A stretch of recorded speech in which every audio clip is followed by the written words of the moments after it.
Ce qui est très compliqué, c'est pas tant de faire voler un bateau que de réussir à le faire voler en haute mer et avec une mer formée. Et aussi être capable de ne pas le faire voler quand on n'a pas du tout envie qu'il vole, quand la mer est forte. Le défi, c'est de pouvoir voler dans une mer, je sais pas, au début 1,50 m, 2 mètres, et puis trouver la stabilité, et puis savoir où c'est la limite. Peut-être qu'après 2,50 m, il faut arrêter de voler, mais c'est être en mode archimédien pour être rassuré sur le fait qu'on ne va pas au-delà de la limite.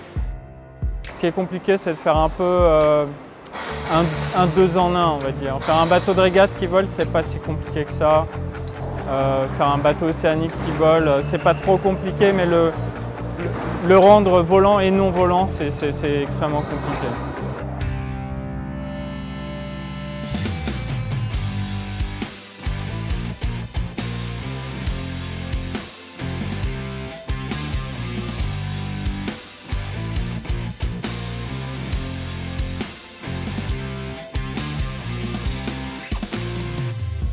Suite à nos essais et à nos années de navigation sur Gitana 15, une plateforme très raide, parce que c'est à la fois bon pour un bateau archimédien, mais c'est indispensable pour un bateau volant ou semi-volant.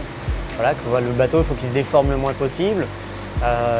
Des volumes de flotteurs assez importants pour le passage à la mer. Ça, c'est quelque chose qui me tenait à cœur, parce que d'avoir son flotteur qui est sans arrêt sous l'eau, c'est pas toujours rassurant. Donc d'en avoir un petit peu plus, ça permet d'avoir une marge de sécurité plus importante. Mais ça sert aussi à pouvoir encastrer les foils, parce que pour voler, on a besoin de foils très grands. Et on a besoin d'un gros pied de levier entre la cale haute et la cale basse pour pouvoir maintenir les efforts générés pendant le vol. On se rapproche beaucoup des carènes qu'on a pu voir lors de la dernière Coupe de l'América. Team New Zealand notamment avait des carènes très étroites, ce qui permet de diminuer la traînée, mais avec des fonds très plats, ce qui permet de générer énormément de portance et donc d'aider le bateau dans les phases de décollage.